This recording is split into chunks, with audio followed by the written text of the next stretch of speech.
Shri Gurubhyo Namaha. Welcome to another session of Social Science, children.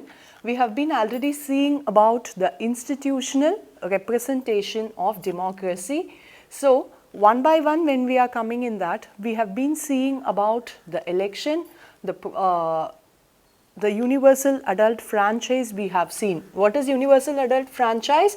The right to vote given to the adult citizens of the country is called as universal adult franchise, right? So, we have seen about that.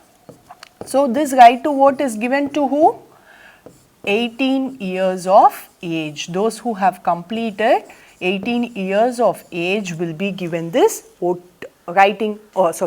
right to vote, because they will participate in the democratic country. Then we have seen about elections. So, the process by which we choose our leader, we call it as election. So, there are two separate elections. One is for the national level and the other one is for the state level, and we have seen that also.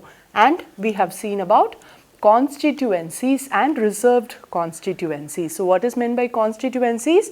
The division of place for the purpose of election, and it has to be divided how?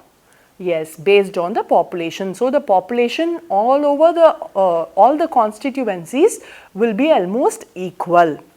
And then we have seen about the election commission, so which is responsible for all the activities that is related to election. So, anything that is related to election, who is responsible? Election commission, right? So, from the date they announce election is going to happen, from then till the final results are announced, election commission is responsible for all the activities that is related to the election. So, now today what we are going to see? We are going to see about political parties. So, who are these political parties? They are the people who participate in the election or who compete in the election. So, we are going to see about them. Then we are going to see about the process of election, and then about coalition government, and finally what is the role of citizens in a democratic country. So, we are going to see all these topics in today's lesson, children. So, first we will see who or what is a political party. So, this is one of the most important institution of democracy. This is a very important institution because they participate in election and they are going to represent us to rule the government, and it is an official group of people with similar views about the way the country should be governed. So, various groups of people, definitely it is not a single group, various groups of people, but who are ready to work for the same cause, who are ready to work for the benefit of the people, who are ready to work for the betterment of the country, right? So, these various groups is called as political parties, and their aim, what is the aim of a political party? They aim to win the elections and they want to run the government. That is the main aim of the political party. So, usually in a democratic country, there will be at least two or more political parties. Usually in any democratic country, definitely there will be a minimum of two political parties, and maximum it goes depending on the country. And each party has its own beliefs, ideals and policies. So, each party has their own policy framed. So, this is how these political parties compete in the election, and first they make the electoral process more democratic. The electoral process is nothing but the process of election, right? So, electoral process means process of election.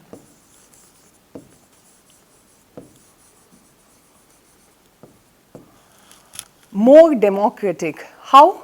Because we have wider options to choose. When we have more political parties, that is because we have more political parties, we have option to choose whom we want to. Okay, so that is how it makes the process more democratic, and they give voters more choices for candidates. That is what I mentioned now. So they give us more choices so that we can choose one among the options we have. Then they educate the masses on national as well as international matters. Masses is nothing but the group of people. So they educate us about the various matters that is relating to country or even on the international matters. They give us a clear picture. When one party is blaming the other, he gives us the negative points of the other party. The same way that other party will give the negative points of this party. So that is how we get to know about the national matters as well as the international matters. Then they keep a check on each other. So they always, even if it is not for the good, they always keep on checking on the other party to pull them down, because a small negative from the other side, that becomes positive for them. So they always check on each other. Then the example for that is when a ruling party is nothing but the government which is ruling the state or the country. So when they make any small mistake, what they will do? They will point it out, they will make it a very big issue, and that is how the opposition party criticizes and questions the decision. So when there is going to be a very small mistake by the ruling party, they make it as a very big issue and bring it into the light. They bring us this information. So that is the work of the opposition party. So we are seeing two parties for now. One is ruling party and the other one is opposition party. So the ruling party is the one who is in charge of the government during that particular period of time. So the opposition party will be the one who is not ruling at that point of time. Then this helps us to keep a check on the ruling party who runs the government. So when this opposition party keeps on watching the activities of the ruling party, this also helps us to understand how the ruling party is functioning. So with that we can understand how the government is working for our welfare. Then in India we follow multi-party system. Okay, so there are many parties. Unlike China, see, if it is in China, it has only one party, only single party it has. In USA, it has only two parties. But in India, we have more number of parties. So in India, the parties are either national or regional, which means there are two types of parties in India. Okay, so one is national and the other one is regional. So with the name itself we can understand that national party is nothing but the party which is at the national level. Okay. So to be in a national level, how will a party be taken as a national party? When a political party, okay, operates in minimum of 4 states. So they have to operate at least in 4 states and they should compete at least in the 4 states of the country. Then they can be considered as a national party. Then what about regional party?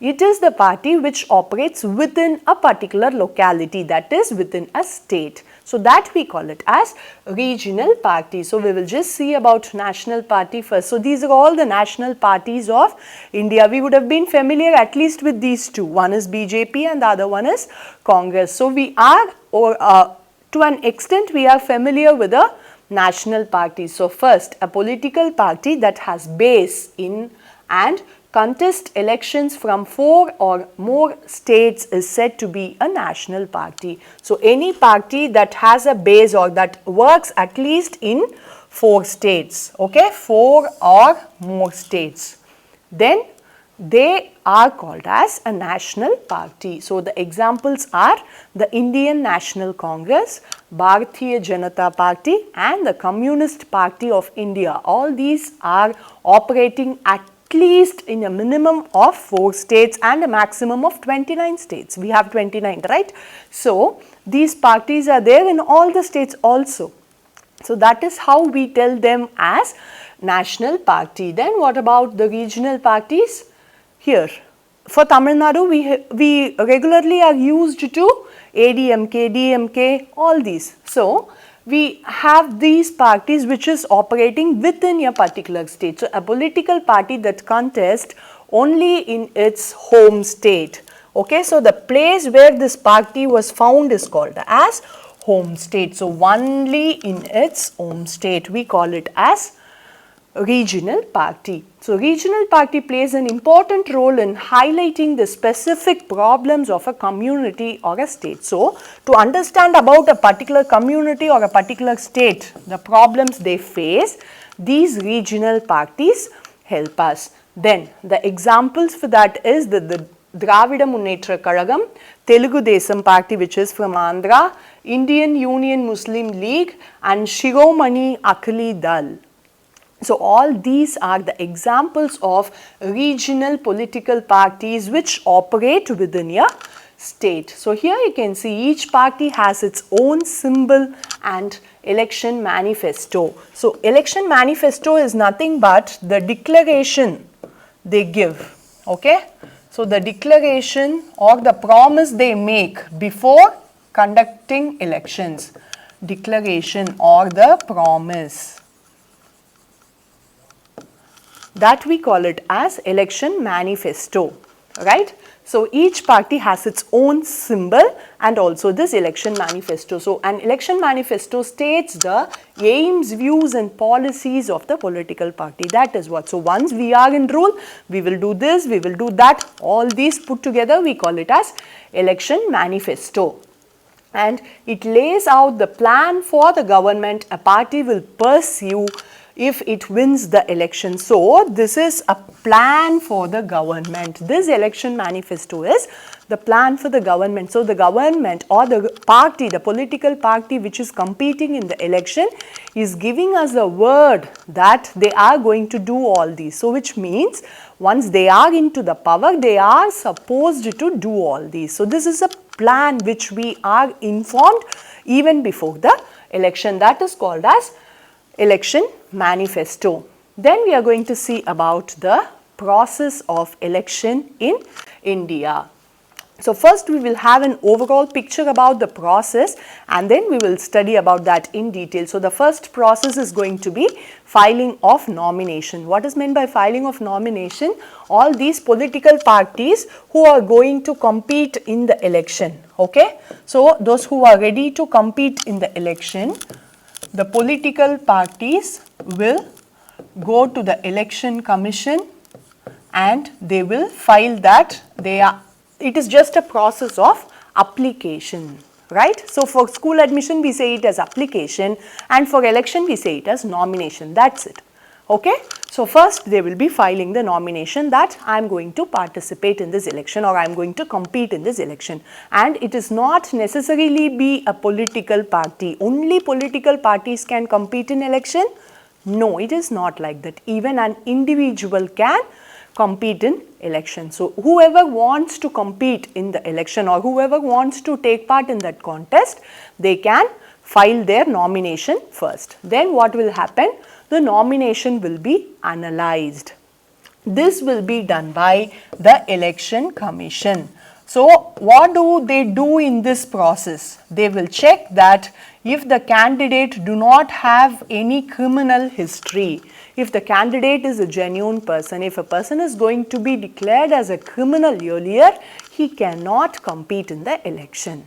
Okay. So, all these, the validation of the profile will be done at this stage by the election commission. So, they will analyze, yes, this candidate is fit to participate in the election, this candidate is not fit to participate in the election. So, that will be segregated at this stage. So, once they finish segregating, if a candidate is unfit to participate in the election, their nomination will be rejected at this stage. Then what will happen? The selected candidates, they will start campaigning for elections. Campaigning is nothing but advertising or making all their, they inform all the manifesto to the public. So, they start meeting out the people and they will ask for the votes. That is called as campaigning. Then what will happen? Finally, the voting day or polling day will come. So, then this is the important duty by, see, this campaigning of election is done by political parties or the candidates.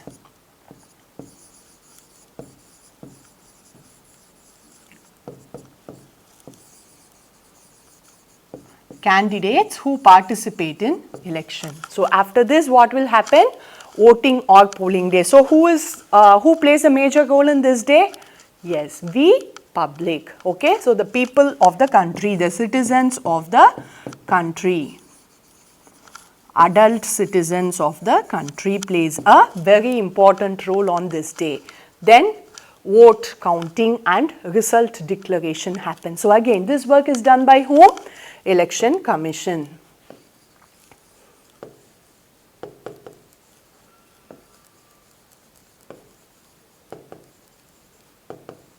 So Election Commission will count the votes and it will declare the results. And finally, formation of ruling party. So whichever party has won the election, they will be forming the government. So this formation will be carried out by the ruling party, and who will call for that? It can be either governor or president.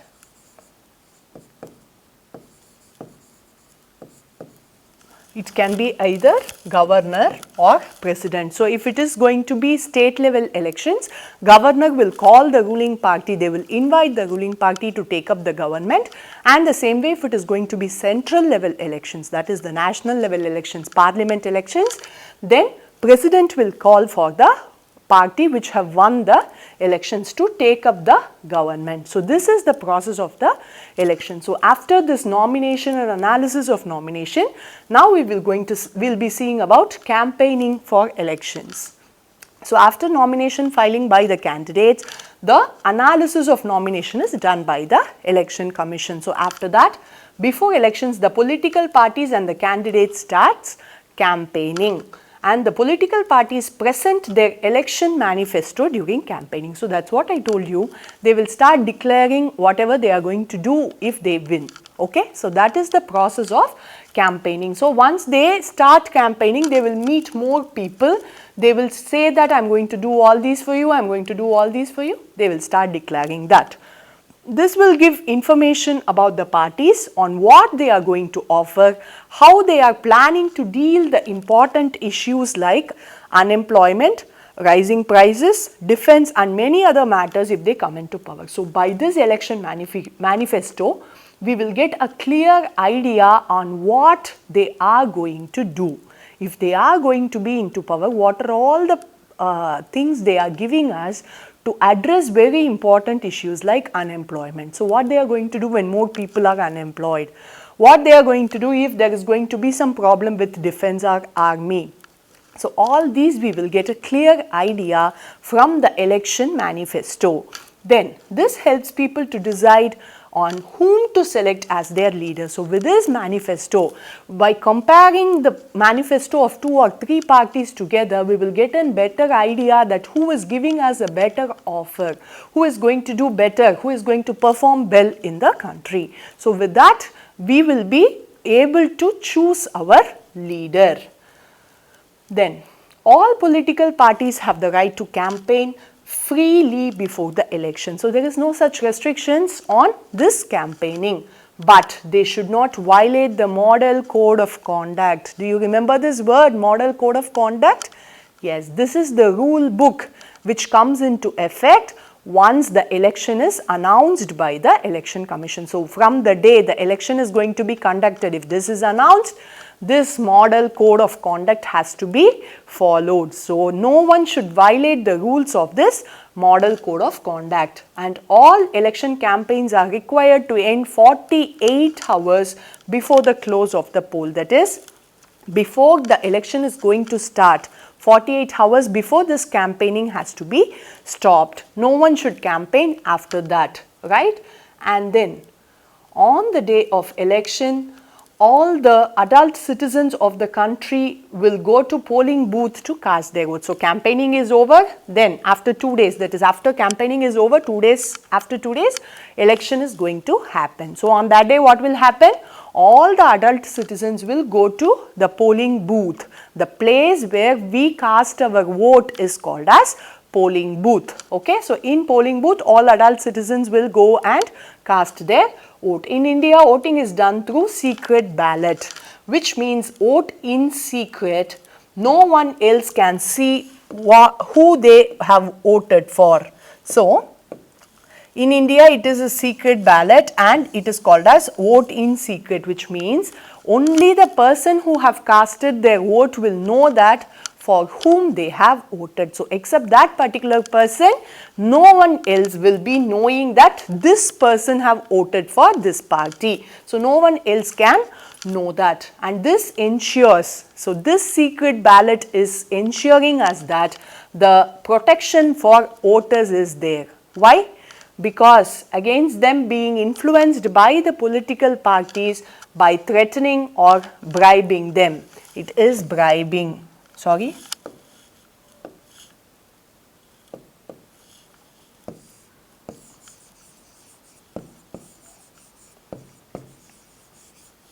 Right? So, see, political parties tend to influence people. They want themselves to be won, right? So, they want to win. So, whatever they want, they will do. They are ready to do, they are ready to go to any extent to win the elections. So, they can even bribe them, they can give money for the votes, they can even threaten the people that you should vote for me or else I will do like this, I will do like that. So, they will even threaten. So, this secret ballot system will prevent us that no one else will know for whom we have voted, and then, so the election process is over. Then what is going to happen? After the elections are completed in all the constituencies, the Election Commission starts the process of counting votes. So, after election is over throughout the constituencies, all the constituencies, then the Election Commission will start voting, start counting the votes. So, in this process, there will be a returning officer. Okay, so who is that returning officer? He is the supervisor of the polling booth in that particular constituency. That's all. He takes care of all the activities related to election in a particular constituency. We call him as a returning officer of that particular constituency. So, here you can see after elections are completed, the process of counting votes gets started, and this is done under the supervision of the returning officer of the constituency and in the presence of the candidates or their agents. So, returning officer will be there while the votes are being counted. The candidates who competed in the election will be there, or at least their agents will be there. People will be there representing their candidates. So, a returning officer is an official in charge of the election process in a constituency. So, in front of all these people only the votes be counted. The Election Commission finally declares the result after completing the vote counting process. So, simultaneously throughout all the constituencies, vote will be counted, and finally the Election Commission will declare the result. In India, we follow first past post system. Okay, it means any party who have got majority of votes, most of the votes, they will be declared as the winner. So, whichever candidate gets maximum number of votes, they will win. So, that is how we declare the results. And now the political, so now the stage of forming the government. The political party that gets majority of seats in the Lok Sabha or the state legislative assembly is declared as the winner. So, what is it Lok Sabha or state legislative assembly mean? Lok Sabha is nothing but the central government elections, and state legislative assembly is nothing but the state level election. So, whoever is winning in this will be declared, majority of seats whoever gets, they will be declared as winner, and the party is invited to form the government. This is what I was mentioning earlier. The winning party will be invited to form the government. Okay, so when it is the central level election, that is the national level election, the president will invite the winning party, and if it is going to be state level election, the governor will invite the winning party to form the rule. So, to get a majority, a party has to win one seat more than the half. So, one more than the half of the total number of seats. So, if for example, if it is going to be 50 in number, the winning party should get 50%, half plus 1, which means 25 plus 1. So, if they are going to get 26, then they will be the winner. So in parliament or in legislative assembly, they will be declared as winner only if they are going to get one seat more than the half. And here now we will see about coalition. So what is meant by coalition? A joining together of political parties with each retaining its own principles. So this is a form of government when does it happen? It happens when no party gets majority. Okay, so here you can see a party when gets majority, that will form the government, we know that. But no single party is going to get majority. Then what will happen? Two or more parties can join together and form the government. Okay, so when no one is going to get majority, two or three parties put together will form the government, and that form we call it as coalition government. Okay, so in this form of government, it is usually not stable because two or three parties, they were once competing each other, they have their own principles, they have their own policies, and they were once against each other, but now they are put together. So usually this is not stable because the government depends on the support of all the members of the coalition. So everyone has to put together, that is everyone has to combine together to form this government, but at many point of time people will not cooperate well. So the parties making up the coalition disagree with each other on many issues. Some members may withdraw their support. So there are chances that some members will not agree with this coalition. Because of that, what will happen? The government will fall. Then now we will see finally about the role of citizens in a democratic country. So in a democratic country, as we have seen earlier, citizens hold the great power because we give power to people to rule us, right? So we have we have more power than the people who are in the power. Now with the power there comes responsibility. So as we hold power, we also have responsibilities. So it is people's responsibility to select capable leader so that the country will be benefited. So if we are going to choose a wrong leader, again we are going to be affected. So it is our responsibility that we have to choose a good leader or a capable leader. And in a democratic country, citizens should take up the role of watchdog. What is meant by watchdog? They have to take care that everything happens properly in the country. They have to check the activities of the government, and they should carefully study all the actions and activities of the government and should analyze the pros and cons of the same. So they should get to know all the activities of the government, the advantages and disadvantages of those activities also, and then they should equally be aware of all the rights and responsibilities of country citizens. So being a citizen of the country, they should make sure that they know all the rules they should follow and all the rights they can enjoy and all the responsibilities which they should do. And finally, if any action of the government violates their fundamental rights or if it is going to go against the country's rule, okay, so then they can very well protest against the government. And finally, they can form groups such that it will add more pressure to the government and will force it to consider any decision. So they can form groups and they can make sure that government will hear to them. Okay, and then the citizens of democracy, and that too of a diverse country like India. Our culture is diversified culture, we all know that, and we should have a very good spirit of cooperation. Without cooperation, definitely we cannot be successful. And this will help them to accommodate with the diverse elements of the country and ensure smooth running of the country. So even if we are going to be diversified with our culture or religion or tradition, we should be united as the citizens of the country, and then only the government will perform according to the rules of the country, and it will definitely work for the benefits of the country. So finally, the power of the people is much more stronger than the power of the power in people in the power, right? So thank you children. See you soon in the next session. Shri Gurubhyo Namaha.